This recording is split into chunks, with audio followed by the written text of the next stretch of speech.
Assalamu alaikum. Welcome to my channel BSN Generic for All.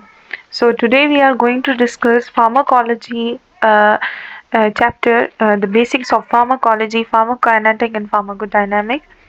Let's start the chapter. Let me know in this chapter that what is pharmacokinetic and pharmacodynamic. This is the very basic for pharmacology, and today's objectives are these.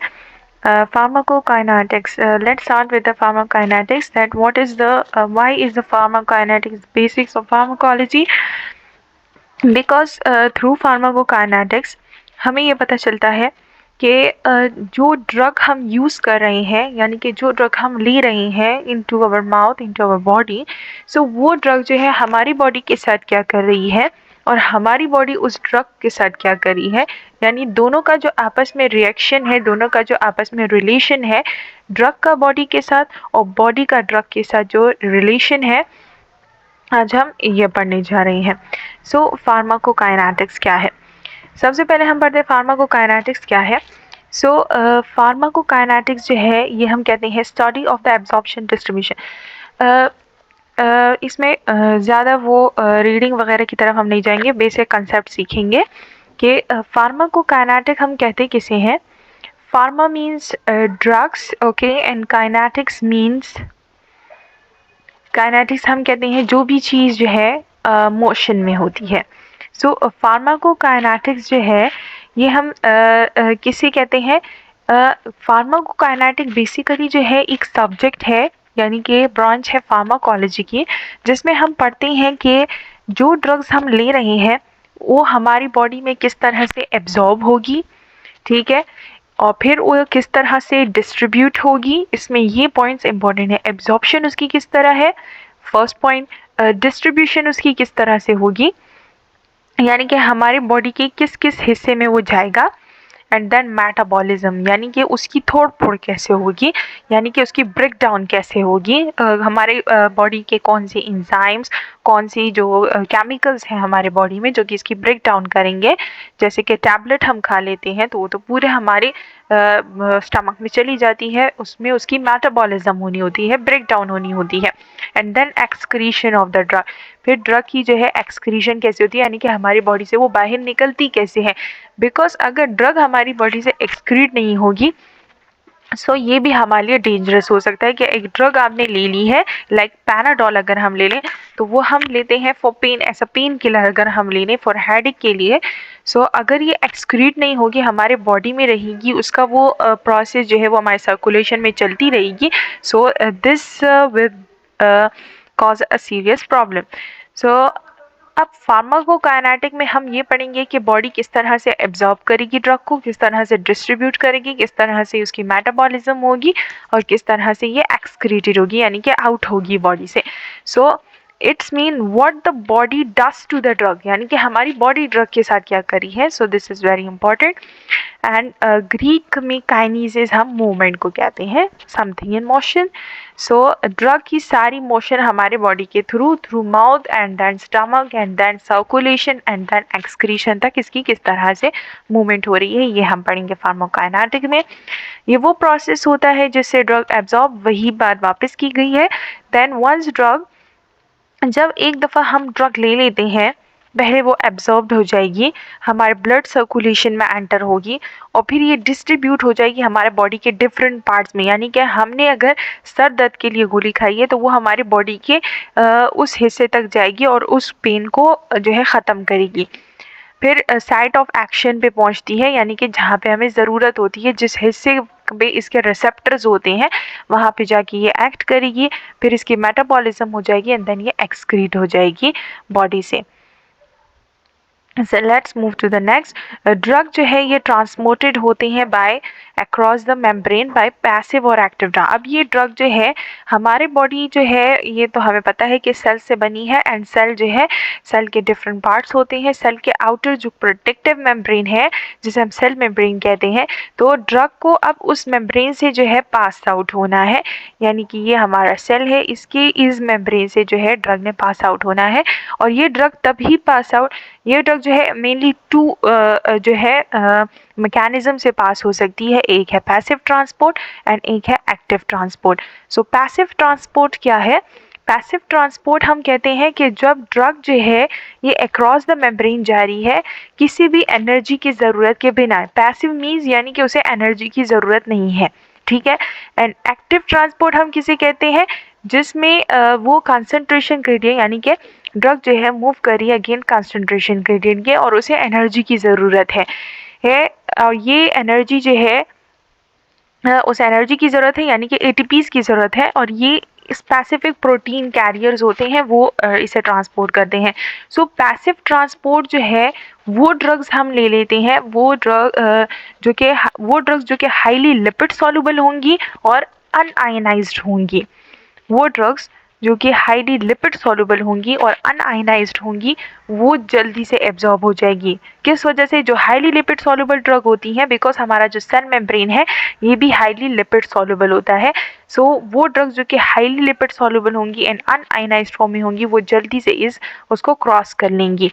और जो drugs water soluble होंगी और ionised होंगी यानी कि ions बनेंगे उसके, सो वो ड्रग जो है इसे क्रॉस नहीं कर पाएगी। फिर उसके लिए हमें एक्टिव ट्रांसपोर्ट की ज़रूरत होगी यानी कि वहाँ पे जो सेल मेम्ब्रेन पे यहाँ पे कैरियर प्रोटीन्स होती हैं या फिर हमारे बॉडी में डिफरेंट कैरियर प्रोटीन्स होती हैं, ये उन प्रोटीन्स के साथ ड्रग मिलके इसको क्रॉस कर लेती हैं। बिकॉज जो है ड्रग चाहे वाटर सॉल्युबल हो या लिपिड सॉल्युबल हो उसने क्रॉस होना ही है, हमें उसका एक्शन चाहिए। फिर है फार्माकोडायनामिक किसे कहते हैं? The next branch of pharmacology is pharmacodynamic and this is also the basic of pharmacology. Pharmacodynamic में हम क्या स्टडी करते हैं? ड्रग्स का अब क्या इफेक्ट होता है हमारी बॉडी पे और उसका मैकेनिज्म ऑफ एक्शन क्या होगा।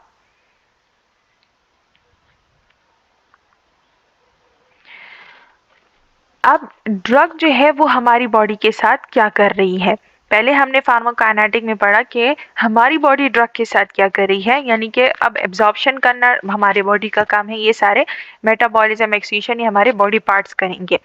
अब हम पढ़ेंगे फार्माकोडायनामिक में कि ड्रग हमारी बॉडी के साथ क्या कर रही है, यानी कि अब ड्रग तो आ गई है एब्जॉर्प्शन के लिए लेकिन वहाँ पे उसका क्या इफेक्ट हो रहा है, उसका मैकेनिज्म ऑफ एक्शन यानी कि वो सारा एक्शन किस तरह प्ले करेगा। सो इसमें हम पढ़ेंगे कि हमारा ड्रग जो है वो हमारी बॉडी के साथ क्या करी है, ये बहुत ज़्यादा इम्पॉर्टेंट है। फिर है interaction of a drug and the receptor. अब इसमें क्या होगा कि ड्रग का जो इंटरेक्शन है और जो रिसेप्टर्स होते हैं हमारे बॉडी में वो रिस्पॉन्सिबल होते हैं इसके एक्शन के लिए, यानी कि कहाँ पे हमारे बॉडी में किस ड्रग का कहाँ पे रिसेप्टर है, this is very important. So pharmacokinetic basically आज के लेक्चर में हमारा टॉपिक होगा। फार्माकोकाइनेटिक जो है the life cycle of a drug, इसमें हम पढ़ते हैं कि ड्रग का पूरा लाइफ साइकिल क्या है जिसके 4 स्टेजेस हैं: absorption, distribution, metabolism, degradation, excretion. So firstly we are going to discuss absorption. So absorption जो है किसे कहते हैं, यानी कि एब्जॉर्प्शन जो है किस तरह से हम डिफाइन करेंगे कि ड्रग जो है ये एडमिनिस्ट्रेशन की साइड से सर्कुलेशन तक कैसे पहुंचेगी। हमने ड्रग जो है अगर हमने ले ली है फ्रॉम ओरल रूट, हमने ओरल रूट से ड्रग ले ली है एंड देन वो स्टमक में जाएगी, वहाँ से वो सिस्टेमिक सर्कुलेशन यानी कि हमारे ब्लड में कैसे एंटर होगी, एब्जॉर्प्शन में हम इसके बारे में पढ़ेंगे। ड्रग जो है अपने साइट ऑफ एक्शन तक किस तरह पहुँचेगी। अगर ड्रग ने अपने साइट ऑफ एक्शन तक पहुंचना है तो उसने वेरियस मेम्ब्रेन्स यानी कि डिफरेंट रूट से पास आउट होके वो अपने साइट ऑफ एक्शन तक पहुंचेगी। एब्जॉर्प्शन जो है ये एक ही प्रोसेस से हो सकता है। एब्जॉर्प्शन जो है जैसे कि हमने 2 प्रोसेस बताई, या तो पैसिव डिफ्यूजन होगी या एक्टिव ट्रांसपोर्ट होगी, उसके ज़रिए से एब्जॉर्प्शन होगी। तो except for IV route, IV route के अलावा जितने भी रूट्स होते हैं सबके लिए एब्जॉर्प्शन की ज़रूरत है, बिकॉज आईवी रूट हम डायरेक्टली ब्लड सर्कुलेशन में देते हैं, सो उसके लिए एब्जॉर्प्शन की ज़रूरत नहीं है। एंड अदर रूट चाहे वो मस्कुलर हो, सबक्यूटेनियस हो या ओरल हो, हर रूट से जो है उसने एब्जॉर्प्शन के फेज से होके गुजरना होता है। अब वो कौन से फैक्टर्स हैं जो कि ड्रग की एब्जॉर्प्शन को अफेक्ट करते हैं, so these are the several factors हैं जो कि हमारे ड्रग की एब्जॉर्प्शन को या तो इंक्रीज करते हैं यानी कि बेहतर बनाते हैं या फिर इसको स्लो डाउन कर देते हैं. So first and the main is disintegration and dissolution time. अब डिसइंटीग्रेशन क्या है एंड डिसोल्यूशन टाइम क्या है? सो डिसइंटीग्रेशन, अगर इस लफ्ज को हम देखें, सो डिसइंटीग्रेशन हम कहते हैं कि वो time required to break drug into fragment, यानी कि वो टाइम यानी कि कितना टाइम एक ड्रग को चाहिए होता है कि वो ब्रेक डाउन हो जाए, यानी कि हमारी बॉडी जो है एक ड्रग को कितनी जल्दी ब्रेक डाउन कर रही है. ड्रग जितनी जल्दी ब्रेक डाउन होगी उतना ही ज़्यादा एब्जॉर्प्शन होगा. एंड डिसोल्यूशन टाइम हम कहते हैं कि हमारी बॉडी में ड्रग जो है वो कितनी जल्दी डिसॉल्व्ड हो रही है. डिसोल्यूशन यानी कि उसका सॉल्यूशन कितनी जल्दी बन रहा है हमारे बॉडी के फ्लूइड्स के साथ. डिसोल्यूशन टाइम जो है, जैसे कि हम कहते हैं कि सॉलिड ड्रग्स जो है, अगर हम हम पानी में सॉलिड चीज़ डालें उसे डिज़ोल्व होने में और एक लिक्विड चीज़ डिज़ोल्व होने में कितना टाइम लगेगा. सो हम कहते हैं कि सॉलिड फॉर्म में जो ड्रग्स होती हैं उसका डिसोल्यूशन टाइम ज़्यादा होता है, यानी कि वो जल्दी एब्जॉर्ब नहीं होती, जल्दी सॉल्यूशन फॉर्म में नहीं आती. जबकि अगर हम लिक्विड फॉर्म में ड्रग्स ले लें तो वो जल्दी से डिज़ोल्व हो जाती है, उनकी एब्जॉर्प्शन जल्दी होती है. सो अगर ये क्वेश्चन आ जाता है डिसोल्यूशन टाइम सॉलिड ड्रग का ज़्यादा होगा या लिक्विड फॉर्म में, सो लिक्विड फॉर्म में डिसोल्यूशन टाइम जो है वो कम होगा एंड सॉलिड ड्रग में ज़्यादा होगा. डिसइंटीग्रेशन टाइम हो गया, ड्रग जो है वो कितनी जल्दी से उसकी ब्रेक डाउन होती है. एंड फॉर्मुलेशन, हम वही आ गया फॉर्मुलेशन के किस फॉर्म में बनाई गई है, लिक्विड फॉर्म में है, सॉलिड फॉर्म में है या सेमी कोलॉइडल फॉर्म में है, सेमी सॉलिड फॉर्म में है. पार्टिकल साइज अब डिपेंड करता है, जितना ड्रग के पार्टिकल साइज जितने बड़े होंगे उतनी ही उसकी एब्जॉर्प्शन जो है वो कम होगी. स्मॉल पार्टिकल साइज होगा तो जल्दी उसकी एब्जॉर्प्शन होगी, यानी कि वो सेल मेम्ब्रेन, स्मॉल पार्टिकल जल्दी से सेल मेम्ब्रेन को क्रॉस कर सकते हैं. फिर है लिपिड सॉल्युबिलिटी, जैसे कि मैंने पहले कहा हाईली लिपिड सॉल्युबल ड्रग जो है वो हाई फास्टर उसकी एब्जॉर्प्शन होगी, बिकॉज हमारा जो सेल मेम्ब्रेन होता है सेल का वो भी फोस्फोलिपिड से बना होता है. एंड वो जो है जब लिपिड और लिपिड हो जाए आपस में तो दो सोल्यूशन जब एक जैसे होते हैं तो आपस में जल्दी डिसॉल्व करते हैं, बिकॉज वाटर एंड लिपिड जो है वो आपस में डिसॉल्व नहीं हो सकते हैं. So lipid soluble drugs absorb faster. फिर है एरिया एंड वस्कुलैरिटी, जितना ज़्यादा सरफेस एरिया होगा उतनी ज़्यादा एब्जॉर्प्शन होगी, जितना ज़्यादा वस्कुलर एरिया होगा यानी कि जहाँ पे ब्लड वेसल्स ज़्यादा होंगे उतनी ज़्यादा उसकी एब्जॉर्प्शन होगी और जल्दी से जल्दी वो सिस्टमिक सर्कुलेशन में जाएगा.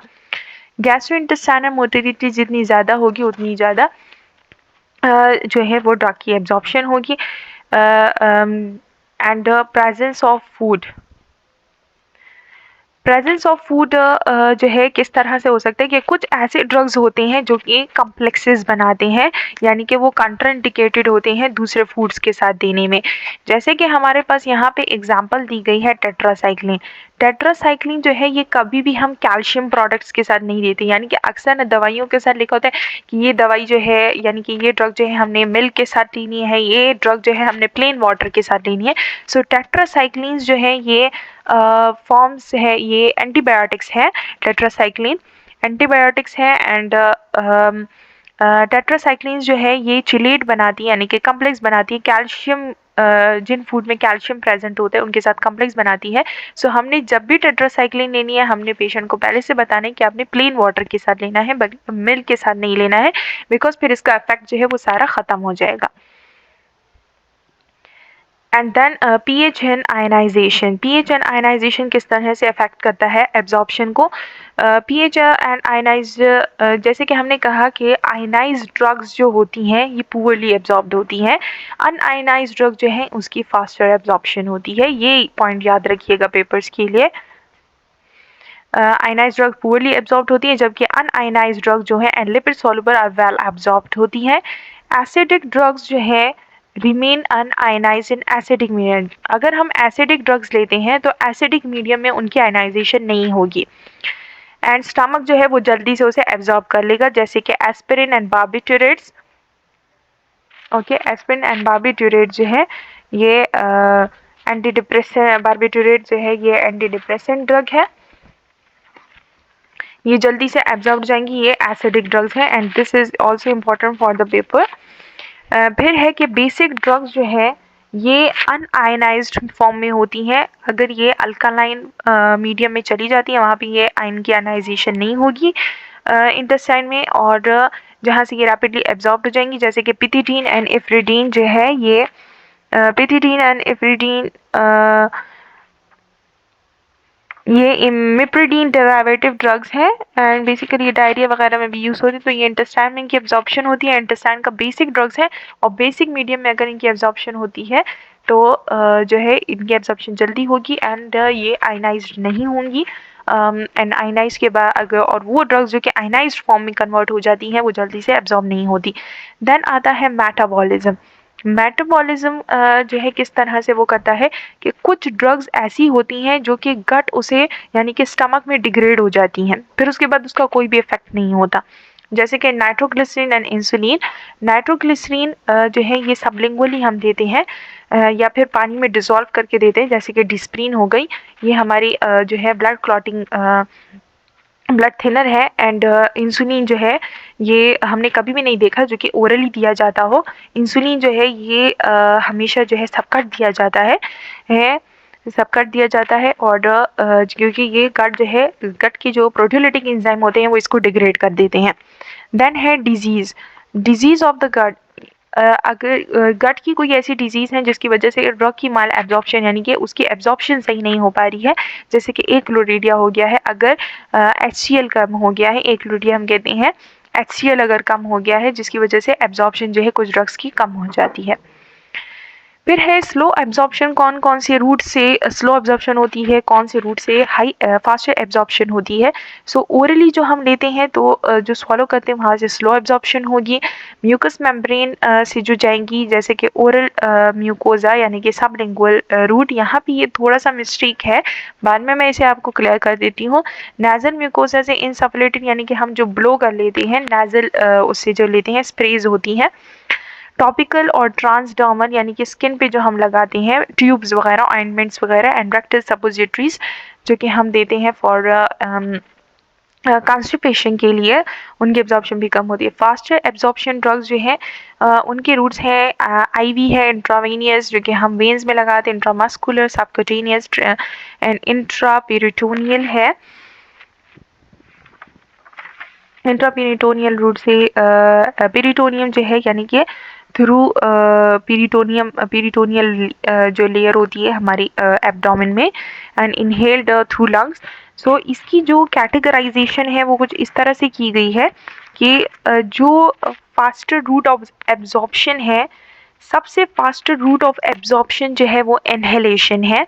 इनहेलेशन थ्रू लंग्स के ज़रिए फास्टर, सबसे फास्टेस्ट रूट अगर आपको पेपर में आता है कहीं कि फास्टेस्ट रूट ऑफ एब्जॉर्प्शन जो है वो इनहेलेशन से होती है एंड देन IV से होती है, देन सबलिंगुअल होता है एंड रेक्टल होता है, फिर इसके बाद फिर IM होता है, फिर सबकट, फिर ओरल एंड लास्ट में ट्रांसडर्मल आता है। ये लाइन आपको याद होनी चाहिए। सबसे पहले जो है वो इनहेल्ड आता है, then IV, then sublingual, then rectal, then IM and subcut,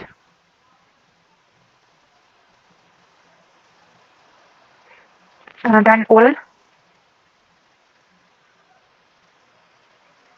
and then last में जो है स्किन यानी कि ट्रांसडर्मल और ऑइंटमेंट फॉर्म में जो हम लगाते हैं। Okay, and then move to the next the very important topic, first pass metabolism and first pass metabolism याद रखिए कि फर्स्ट पास मेटाबॉलिज्म हम कहते हैं कि जब हम ड्रग ले लेते हैं वो सबसे पहले जब उसकी मेटाबॉलिज्म होती है फर्स्ट पास मेटाबॉलिज्म उसे हम कहते हैं। एंड फर्स्ट पास मेटाबॉलिज्म जो है ये सिर्फ उन्हीं ड्रग्स की होती हैं जो कि हम ओरल रूट से लेते हैं, इसके अलावा और ड्रग्स की नहीं होती है। जो IV IM हम सब कट लगाते हैं उनकी फर्स्ट पास मेटाबॉलिज्म पॉसिबल नहीं है। सो फर्स्ट पास मेटाबॉलिज्म जो है इसमें ड्रग की मेटाबॉलिज्म होती है यानी कि ब्रेक डाउन होती है, डिग्रेडेशन होती है जब ये पास होती है साइट ऑफ एब्जॉर्प्शन से, यानी कि जब एब्जॉर्ब हो जाती है थ्रू स्टमक थ्रू इंटेस्टाइन, उसके बाद जब ये सिस्टेमिक सर्कुलेशन में जाती है उससे पहले इसकी फर्स्ट पास मेटाबॉलिज्म होनी होती है। साइट ऑफ एब्जॉर्प्शन के बाद ये जाएगा सिस्टमिक सर्कुलेशन में, वहाँ से ये लिवर में जाएगा एंड देन लिवर से फिर ये वापस से सिस्टमिक सर्कुलेशन में आएगा और फिर इसकी फर्दर जो है प्रोसेस होगी। इसे हम कहते हैं प्री सिस्टमिक मेटाबॉलिज्म, यानी कि ब्लड जो है सिस्टमिक सर्कुलेशन में जाने से पहले जो इसकी मेटाबॉलिज्म है, इसे हम कहते हैं प्री सिस्टमिक मेटाबॉलिज्म भी कहते हैं, फर्स्ट पास मेटाबॉलिज्म भी कहते हैं एंड फर्स्ट पास इफेक्ट भी कहते हैं। सो ये बातें हो गई हैं। एंड देन ड्रग जो कि हम ओरली लेते हैं, ये मेटाबोलाइज्ड हो जाती हैं पहले ड्रग में, इसकी कट में इसकी डिसइंटीग्रेशन हो जाती है, देन ये लिवर में चली जाती है सिस्टमिक सर्कुलेशन में जाने से पहले। The extent of first pass metabolism जो है ये ड्रग टू ड्रग डिफरेंट होता है। फर्स्ट पास मेटाबॉलिज्म जो है इसमें या तो पार्शियल इनएक्टिवेशन हो जाती है ड्रग की या फिर टोटल इनएक्टिवेशन होती है। अगर पार्शियल हो रही है तो ये कंपनसेट हो सकता है, अगर पार्शियल वो ड्रग को इनएक्टिव कर रहा है सो हम हायर डोज देके उसे कंपनसेट कर सकते हैं।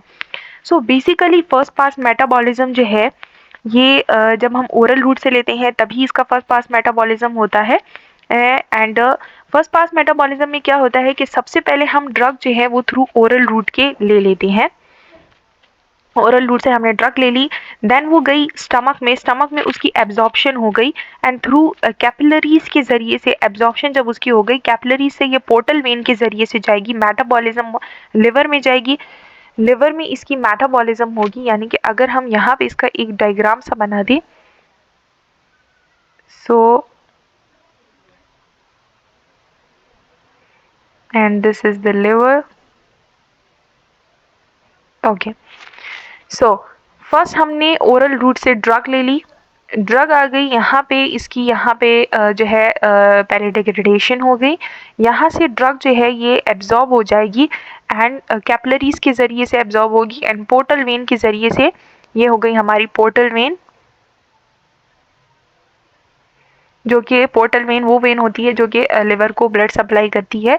लिवर को यहाँ पे इसने ब्लड सप्लाई, ब्लड के ज़रिए से ये ड्रग चली गई है लिवर में, लिवर में यहाँ पे ये फर्स्ट पास मेटाबॉलिज्म, यानी कि अब इसकी मज़ीद डिग्रेडेशन होगी लिवर में एंड लिवर से जो है वापस से सिस्टमिक सर्कुलेशन में, यानी कि यहाँ से वापस से सिस्टमिक सर्कुलेशन में अब ये ड्रग चली गई है अपना एक्शन परफॉर्म करने के लिए।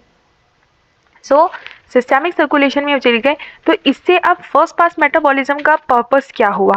फर्स्ट पास मेटाबॉलिज्म जो है इसका पर्पस क्या हुआ है कि यहाँ पे हेपेटिक माइक्रोसोमल मेटाबोलाइजिंग एंजाइम होता है लिवर में जो कि ड्रग को मेटाबोलाइज कर लेता है, ये प्राइमरी मेटाबॉलिज्म हो जाती है। अगर कोई टॉक्सिक ड्रग्स होती हैं उसे डिटॉक्सिफाई कर देती है, यानी कि अगर कोई जो है ओरल रूट से ज़्यादातर अगर लोग जहर कर लेते हैं यानी कि पॉइजन वगैरह खा लेते हैं खुदकुशी करने के लिए, तो वो पॉइजन जाके पहले फर्स्ट पास मेटाबॉलिज्म यानी कि लिवर उसे डिटॉक्सिफाई करने में हेल्प करता है, इससे बाज़ औक़ात उनकी जान बच भी जाती है।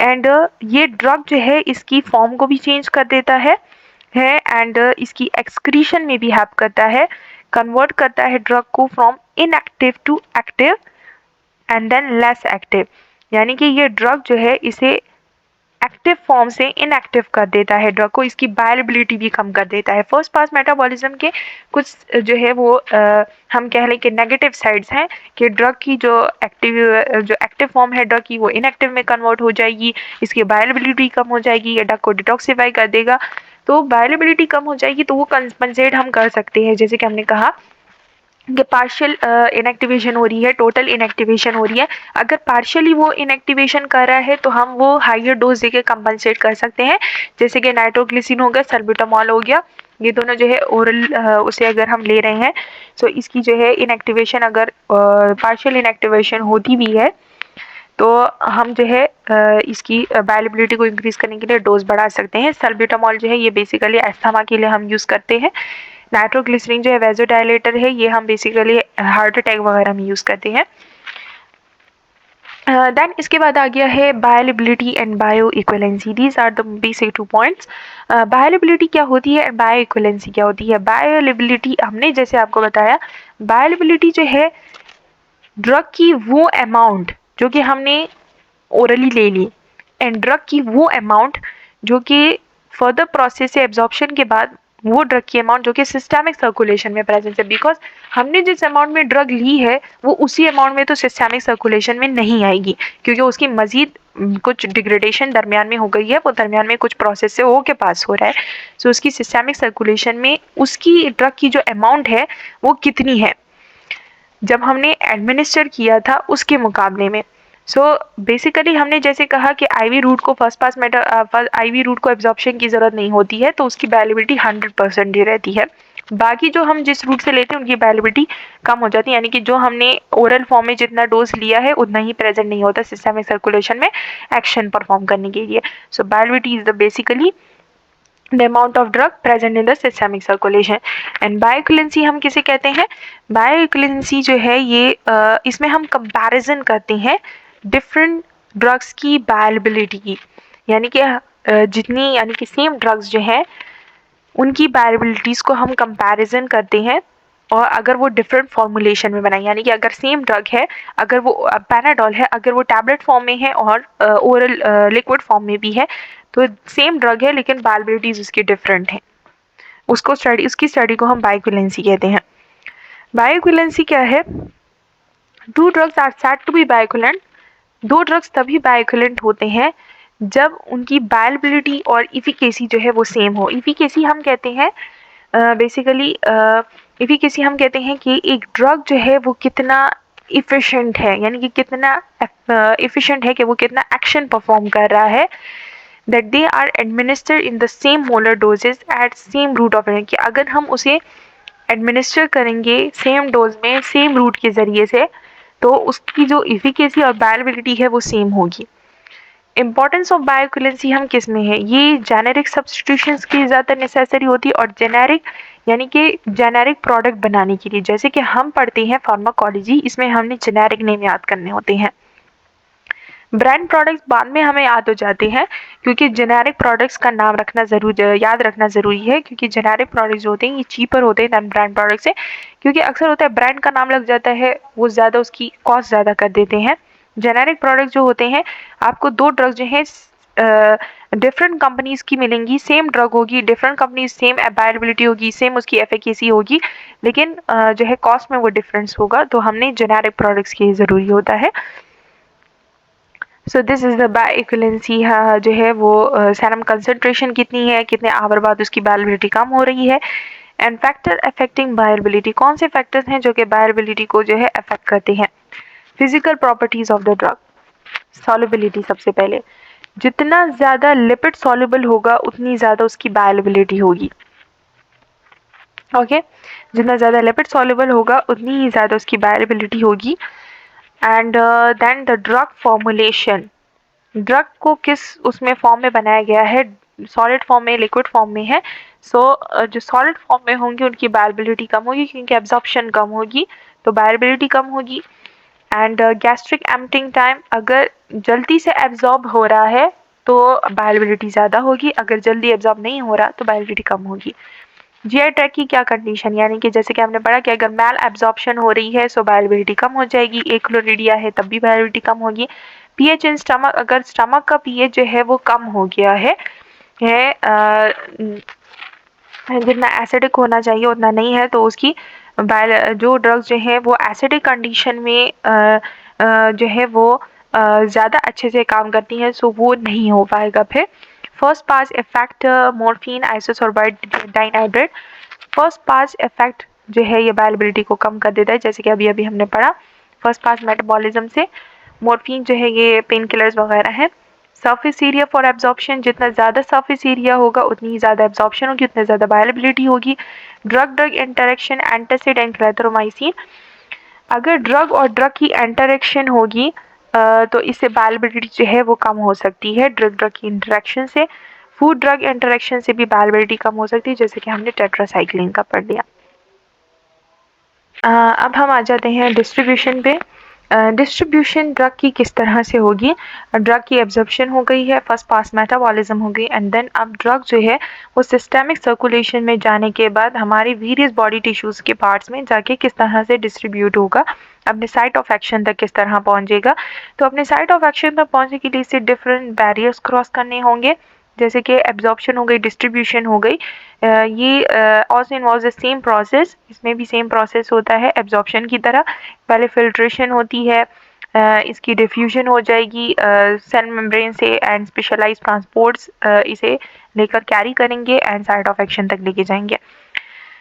वेरियस फैक्टर्स हैं जो कि डिटरमाइन करते हैं rate and extent of distribution, यानी कि ऐसे वेरियस फैक्टर्स हैं जो कि डिस्ट्रीब्यूशन को या ज़्यादा कर देते हैं या कम कर देते हैं, इसके रेट को इंक्रीज या डिक्रीज करते हैं। जैसे कि लिपिड सॉल्युबिलिटी, जितना ज़्यादा लिपिड सॉल्युबल होगा उतनी ज़्यादा उसकी अच्छी से डिस्ट्रीब्यूशन होगी। फिर है आयनाइजेशन, यानी कि जो अनआयनाइज्ड ड्रग होगा उसकी डिस्ट्रीब्यूशन ज़्यादा अच्छे से होगी। आयनाइज्ड ड्रग की डिस्ट्रीब्यूशन इतनी अच्छे से नहीं होती है क्योंकि उसकी एब्जॉर्प्शन इतनी नहीं होती। फिर है ब्लड फ्लो, ब्लड फ्लो अगर ज़्यादा है दैन डिस्ट्रीब्यूशन जो है वो सही होगी, उस ब्लड बॉडी पार्ट तक ब्लड जो है ड्रग पहुंचेगा। And binding to plasma protein, plasma protein जो है अगर इसके साथ ड्रग बाइंड हो जाती है तो उसकी हाफ लाइफ इंक्रीज हो जाएगी एंड डिस्ट्रीब्यूशन जो है उसकी कम हो जाएगी। प्लाज्मा प्रोटीन जो है इसकी हमारे बॉडी में प्लाज्मा प्रोटीन्स होते हैं। ड्रग जो है अगर जो ड्रग ज़्यादा हाईली बाउंड होती है टू प्लाज्मा प्रोटीन, देन उसकी जो हाफ लाइफ है वो भी ज़्यादा हो जाती है, यानी कि वो आसानी से एक्सक्रीट भी नहीं होती है एंड डिस्ट्रीब्यूशन उसकी कम हो जाएगी। फिर है un-ionised and lipid soluble drugs जो हैं ये वाइडली डिस्ट्रीब्यूटेड होती हैं थ्रू आउट द बॉडी, उनकी डिस्ट्रीब्यूशन अच्छे से होती है। देन मेटाबॉलिज्म, फिर इसके बाद जो है first pass metabolism and metabolism, इसमें डिफरेंट वर्क है। फर्स्ट पास मेटाबॉलिज्म सिर्फ ओरल रूट के लिए होता है सिस्टेमिक सर्कुलेशन में जाने से पहले। मेटाबॉलिज्म जो है डिस्ट्रीब्यूशन के बाद, यानी कि जब ड्रग अपना इफेक्ट शो कर लेती है, हमारा पेन दूर कर लिया है पेनाडॉल ने, देन इसके बाद अब इसकी मेटाबॉलिज्म होगी लिवर में, किडनी में, या फिर जो है थ्रू फीसेस के ज़रिए से अब हमारी बॉडी से इसे एलिमिनेशन के लिए पहले मेटाबोलाइज होना होगा, यानी कि इसे दूसरे फॉर्म में कन्वर्ट करना होगा। सो इसे बेसिकली हम बायो ट्रांसफॉर्मेशन भी कहते हैं, यानी कि एक फॉर्म से दूसरे फॉर्म में कन्वर्ट होती है ड्रग। इसमें बायोकेमिकल अल्टरेशन, यानी कि डिफरेंट बायोकेमिकल चेंजेस आ जाती है ड्रग में, ड्रग अपने फॉर्म से दूसरे फॉर्म में चेंज हो जाएगी। अब हमारी बॉडी जो है ये क्या करती है, मोस्टली ड्रग्स को फॉरेन सब्सटेंस से समझ लेती है और इसे इनएक्टिवेट करने की कोशिश करती है और इसे एलिमिनेट करने की कोशिश करती है डिफरेंट बायोकेमिकल रिएक्शंस के ज़रिए से। क्योंकि ड्रग जो है बेसिकली एक फॉरेन सब्सटेंस हमारे बॉडी में आ गया, उसने अपना साइट ऑफ एक्शन पे एक्शन शो किया एंड अब हमारी बॉडी जो है वो चाहती है कि इस फॉरेन बॉडी को एलिमिनेट कर ले। सो ये एलिमिनेशन किस तरह होगा, ये पहले ड्रग जो है इसे कन्वर्ट कर लेगा more polar and water soluble. जैसे कि हमने कहा कि जो ionize drug and water soluble drug होता है उसकी ना एब्जॉर्प्शन सही से होती है, ना उसकी डिस्ट्रीब्यूशन अच्छे से होगी, एंड ना जो है तो जिनकी ये नहीं हो सो ड्रग जो है इसे कन्वर्ट कर लेंगे वो आयनाइज यानी कि मोर पोलर फॉर्म में एंड वाटर सॉल्युबल फॉर्म में, ताकि ये ड्रग जो है फर्दर एब्जॉर्ब ना हो, अपना और एक्शन किसी और टिश्यू पे शो ना करे और एलिमिनेट हो जाए हमारे बॉडी से। सो ये इजीली एक्सक्रीट हो जाएंगे फिर किडनी से अगर हम ये वाटर सॉल्युबल और मोर आयनाइज यानी कि पोलर फॉर्म में कन्वर्ट हो जाए। फिर है कुछ ड्रग्स जो है ये जो है अनचेंजेबली यूरिन में भी पास हो जाती है, जैसे कि furosemide and atenolol. Furosemide is a diuretic and atenolol is a beta blocker. Mainly drug जो है ये मेटाबोलाइज होती है लिवर में एंड कुछ जो है मेटाबोलाइज होती है किडनी में भी, लंग्स में एंड ब्लड में। सो मेन मेटाबॉलिज्म का जो साइट है वो लिवर है। द केमिकल रिएक्शन ऑफ बायोट्रांसफर, अब ये बायोट्रांसफॉर्मेशन यानी कि इन एक फॉर्म से दूसरे फॉर्म में कन्वर्ट होने की जो प्रोसेस है इसमें मेनली 2 फेजेस से गुजरती है ड्रग। फेज 1 जो है इसे हम नॉन सिंथेटिक रिएक्शन कहते हैं, यानी कि ये उन ड्रग्स के लिए है जो कि ऑलरेडी वाटर सॉल्युबल है, यानी कि जो मोर पोलर मेटाबोलाइट है इसकी ये कन्वर्ट कर लेता है ड्रग को बाय ऑक्सीडेशन कर लेता है, ऑक्सीजन के साथ इसका ऑक्सीडेशन हो जाती है, ऑक्सीजन के साथ रिएक्शन हो जाता है, इनकी रिडक्शन हो जाती है, हाइड्रोलिसिस हो जाती है, रिएक्शंस इसके होते हैं। और ये मेटाबोलाइट जो है अगर वाटर सॉल्युबल ना हो, यानी कि वो ड्रग जो कि वाटर सॉल्युबल ना हो, तो फिर ये सेकंड फेज से होके गुजरेगी। अब सेकंड फेज को हम क्या कहते हैं, सिंथेटिक रिएक्शन कहते हैं। सिंथेटिक रिएक्शन में क्या होगा कि वाटर सॉल्युबल सब्सटेंसेस जो है जो कि हमारे बॉडी में प्रेजेंट है naturally glucuronic acid, sulphuric acid, amino acid वगैरह ये ड्रग के साथ कंबाइन हो जाएंगे। अब ड्रग वाटर सॉल्युबल नहीं है, लेकिन हमारे बॉडी की जो सब्सटेंसेस हैं, जो वाटर सॉल्युबल सब्सटेंसेस हैं, वो इस ड्रग के साथ बाइंड हो जाएंगे और इसे हाईली पोलर कंपाउंड में कन्वर्ट कर लेंगे। इसे इसकी पोलैरिटी ज़्यादा कर लेंगे, आयनाइज फॉर्म में करेंगे ताकि ये इजीली एक्सक्रीट हो जाए किडनी से। यानी कि वो ड्रग्स जो कि वाटर सॉल्युबल पोलर यानी कि आयनाइज्ड होती हैं, वो ज़्यादा आसानी से बॉडी से एक्सक्रीट हो जाती हैं विद रिस्पेक्ट टू, अगर हम देखें टू लिपिड सॉल्युबल और अनआयनाइज्ड ड्रग। लार्ज मॉलिक्यूल्स जो होते हैं वो ज़्यादातर बाइल से एक्सक्रीट होते हैं। देन एक्सक्रीशन अब किस तरह होगी, जो लास्ट स्टेज है ड्रग की फार्माकोकाइनेटिक का। So major organ of excretion याद होना चाहिए आपको है किडनी है, देन इंटेस्टाइन, बाइलरी सिस्टम है and then lungs. Biliary system जो है वो लिवर कहा जाता है। देन ड्रग जो है इन स्मॉल अमाउंट एक्सक्यूटेड होती हैं, सलाइवा, स्वेट एंड मिल्क से भी एक्सक्यूट होती है। रेनल एक्सक्रीशन, रेनल रूट से किस तरह एक्सक्यूटेड होगा। रेनल जो है सिस्टम ये मोस्ट इंपॉर्टेंट ऑर्गन है ड्रग की एक्सक्रीशन का। हाईली लिपिड सॉल्युबल ड्रग्स जो कि लिवर से एक्सक्रीट नहीं हो सकती, इंटेस्टाइन से उसके रूट से इंटेस्टाइनल रूट से एक्सक्रीट नहीं हो सकती, फीकल रूट से एक्सक्रीट नहीं हो सकती हैं, तो उसकी एक्सक्रीशन जो है वो रेनल रूट से होती है जो कि हाईली लिपिड सॉल्युबल होती है। तो ये रीएब्जॉर्ब पहले क्या करता है, ये रेनल ट्यूब्यूल से जो है रीएब्जॉर्ब हो जाती है और फिर so there excretion is slow होती है। हाईली लिपिड सॉल्युबल ड्रग जो है ये रेनल ट्यूब्यूल से रीएब्जॉर्ब हो जाती है, जिसकी वजह से इनकी एक्सक्रीशन स्लो होती है। सो अनएब्जॉर्ब पोर्शन जो होता है, orally administered drugs are eliminated. जो अनएब्जॉर्ब पोर्शन होती है ड्रग्स का, यानी कि जो हम ओरल रूट से ले लेते हैं, वो फिजिकल रूट से एक्सक्रीट होते हैं। लार्ज वाटर सॉल्युबल कंजुगेट जो होते हैं, यानी कि वाटर सॉल्युबल ड्रग जो है वो बाइल रूट से एक्सक्रीट होती है, लिवर रूट से एक्सक्रीट होती है। एंड लंग्स जो है ये मेन रूट है ऑफ एलिमिनेशन का, यानी कि गैसेस वगैरह और लिक्विड्स को एक्सक्रीट करता है। एंड देन है plasma half life. Plasma half life जो है ये क्यों ज़रूरी है।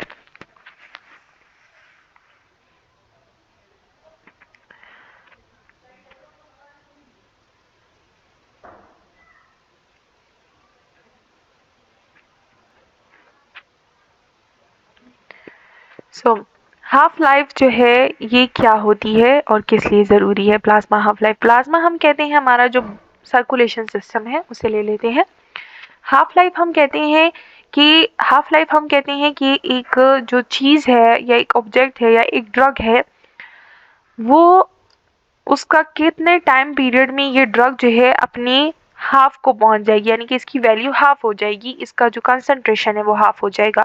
सो प्लाज्मा हाफ लाइफ हम कहते हैं कि वो टाइम जिसमें ड्रग की जो कंसंट्रेशन है हमारे ब्लड में वो हाफ हो जाए, यानी कि जितना वो एब्जॉर्ब्ड हुआ है सिस्टेमिक सर्कुलेशन में आ गया है। अब अगर एक ड्रग है, अगर वो 50 mg, यानी कि अगर हम ले लें कि एक ड्रग है वो 50 mg अमाउंट में हमारे ब्लड सर्कुलेशन में आया, देन कितने टाइम बाद इसका हाफ हो गया, यानी कि कितने टाइम बाद ये 25% रह गया, यानी कि 25 mg रह गया है। ओके, सो ये टाइम पीरियड जो है, अब ये 1 आवर भी हो सकता है, ये 2 आवर भी हो सकता है, 5 मिनट्स हो सकते हैं, 5 सेकेंड्स भी हो सकते हैं। सो ये जो टाइम पीरियड होता है जिसमें हमने हाफ वैल्यू को पहुंच जाता है, इसे हम प्लाज्मा हाफ लाइफ कहते हैं। फिर मिनिमम डोज किसे कहते हैं।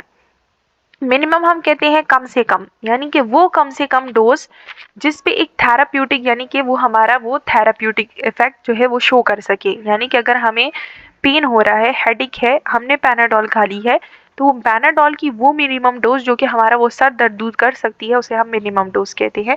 जैसे कि पैनाडोल जो है अब वो 100 मिलीग्राम भी हो सकती है, 500 हो सकती है, 300 हो सकती है।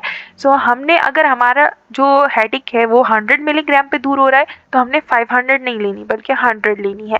This is called the minimum dose. And then maximum dose हम किसे कहते हैं।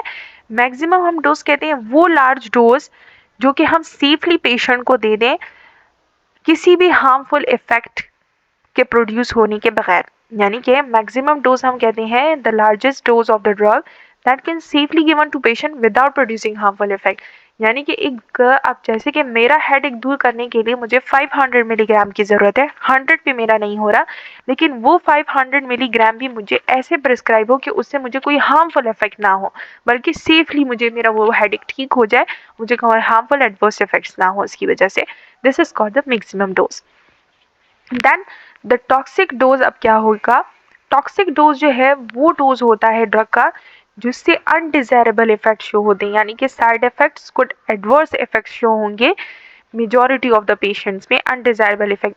टॉक्सिक डोज कैसे हो गया कि अगर मेरा हेडेक जो है वो 500 मिलीग्राम पे भी जो है ठीक हो रहा है, 100 पे ठीक नहीं हो रहा, मैंने 500 मिलीग्राम लिया या मैंने 600 मिलीग्राम लिया, तो 600 मिलीग्राम पे लेने के बाद मेरे उसकी वजह से कुछ साइड इफ़ेक्ट्स जो है, यानी कि उसकी वजह से मुझे थोड़ा-सा सर चकराया, डिज़ीनेस फ़ील हुई, फटीग फ़ील हुआ। तो ये जो अनडिज़ायरेबल इफ़ेक्ट होते हैं, यानी कि जो एडवर्स इफ़ेक्ट होते हैं, जो मेजॉरिटी ऑफ पेशेंट्स में हो, यानी कि अगर हम पॉपुलेशन में काउंट करें कि ये 10 पेशेंट्स हैं, 10 पेशेंट्स को हमने 500 मिलीग्राम दिए और उनमें से 8 पेशेंट्स में डिज़ीनेस फ़ील हुई, इसके एडवर्स इफ़ेक्ट के तौर पे उसे डिज़ीनेस फ़ील हुई। हेडेक भी ठीक हो गया, लेकिन डिजीनेस फील हुई, 2 पेशेंट्स में नहीं हुई। सो मेजॉरिटी ऑफ पेशेंट में जो अनडिजायरेबल इफेक्ट शो होते हैं उसे हम टॉक्सिक डोज कहते हैं। देन लीथल डोज हम किसे कहते हैं? लीथल डोज जो है हम उस डोज को कहते हैं जिससे पेशेंट की डेथ भी हो सकती है। लीथल डोज यानी कि उसकी कोई ऐसी कुछ ऐसी लाइफ सेविंग जो ड्रग्स होती हैं, यानी कि जो फिनोबार्बिटॉल्स वगैरह हैं, यानी कि जो हम सीजर्स वगैरह में देते हैं, है तो उनका जो लीथल या डिजोक्सिन वगैरह जो कि हम हार्ट फेलियर में देते हैं, तो लीथल डोज हम उस डोज को कहते हैं जिस पे एक पेशेंट की डेथ भी हो सकती है, यानी कि हम देख लें कि 2 मिलीग्राम 2 माइक्रोग्राम जो डोज है डिजोक्सिन का 2 माइक्रोग्राम है। सो अगर वो इससे इंक्रीज हो जाए तो उससे पेशेंट, अगर मैंने उससे थोड़ा सा भी उसका डोज इंक्रीज करके पेशेंट को दे दिया तो उसकी डेथ भी हो सकती है, उसे इसे हम लीथल डोज कहते हैं जो कि जानलेवा होता है। सो फिनोबार्बिटॉल का लीथल डोज 6 to 10 मिलीग्राम है। सो इसे हमने फिर कम देना है। Graph show half life of two drugs की हाफ लाइफ शो कर रहा है, यानी कि प्लाज्मा कंसंट्रेशन जो है 100 है, 50 पे आ गई है, एंड ये इसका हाफ लाइफ हो गया, यानी कि हाफ लाइफ इसका इतने 4 आवर्स के बाद हुआ, एंड इसका जो हाफ लाइफ है वो 10 आवर्स है, यानी कि ये अपने हाफ लेवल को पहुंची है 4 आवर्स में एंड एक पहुंची है 10 आवर्स में। This is called the half life of two drugs. Significance of half life, यानी कि हाफ लाइफ क्यों ज़रूरी है एक ड्रग की, क्यों ज़रूरी है कि एक ड्रग जो है वो अपनी जो कंसंट्रेशन है उससे हाफ हो जाए, उसकी वैल्यू कम हो जाए। बिकॉज इससे हमें पता चलता है कि हमने डोज किस तरह मेंटेन करना है पेशेंट में, यानी कि हम कहते हैं कि पैनाडोल जो है आपने एक सुबह लेनी है, एक दोपहर में लेनी है, एक रात में लेनी है। ये हम किस वजह से कहते हैं पेशेंट को डोज को मेंटेन करें, क्योंकि हमें पता है कि पैनाडोल का हाफ लाइफ कितना है, जो कि हम 3 दफ़ा उसे बता रहे हैं। अगर हम 8 आवर्स में कि पैनाडोल अपने हाफ डोज को पहुंच जाती है 8 आवर्स में, देन उसे वापस से अपना डोज यानी कि इफेक्ट शो करने के लिए, अपना साइट ऑफ एक्शन पे थेराप्यूटिक इफेक्ट शो करने के लिए उसे वापस से डोज लेना है। हमने वापस डोज दे दिया, 8 घंटे बाद वापस उसका हाफ लाइफ कम हो गया, वापस हमने डोज दिया, वापस रिकवर हो गया। So this for maintenance of dose के लिए कि हमने पेशेंट को कितना डोज देना है, दिन में 1 दफ़ा देना है, 2 दफ़ा देनी है, उसके लिए ज़रूरी है। And then help find to detect distribution. फिर हमें पता चलता है कि इससे हाफ लाइफ से हमें पता चलता है कि एक ड्रग की अगर हाफ लाइफ ज़्यादा है, यानी कि 10 आवर है या 12 आवर है, सो इससे हमें पता चलता है कि उसकी डिस्ट्रीब्यूशन आहिस्ता से हो रही है, उसके मेटाबॉलिज्म भी आहिस्ता से हो रही है, उसकी क्लियरेंस भी आहिस्ता से हो रही है, यानी कि एक्सक्रीट आहिस्ता से हो रहा है। अगर हम कहते हैं कि एक ड्रग की डिस्ट्रीब्यूशन हाफ लाइफ जो है वो 5 सेकेंड है, मतलब कि ये ड्रग बहुत जल्दी एब्जॉर्ब होगा, बहुत जल्दी इसकी मेटाबॉलिज्म होगी और बहुत जल्दी ये एक्सक्रीट भी हो जाएगा।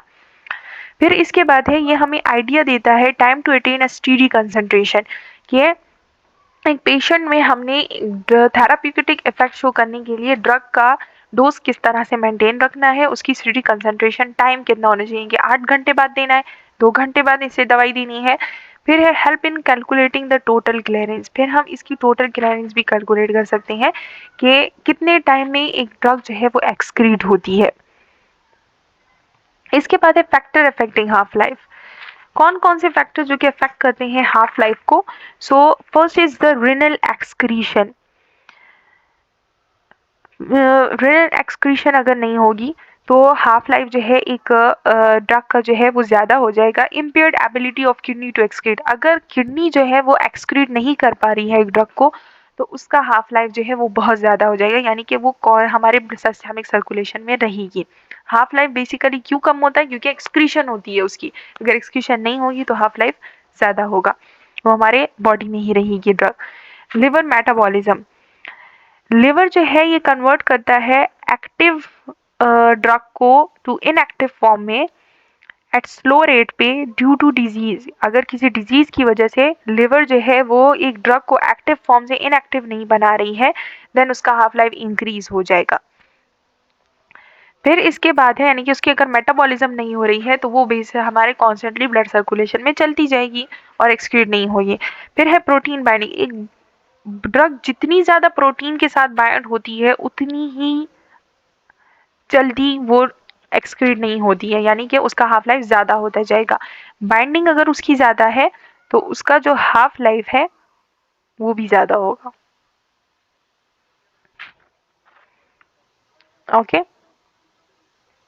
So that's all about pharmacokinetics.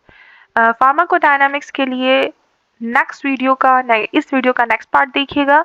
सो अब तक के लिए इतना ही। अगर आप हमारे चैनल पे नए हैं तो लाइक, सब्सक्राइब और शेयर करना मत भूलिएगा। Thank you. अल्लाह हाफिज़।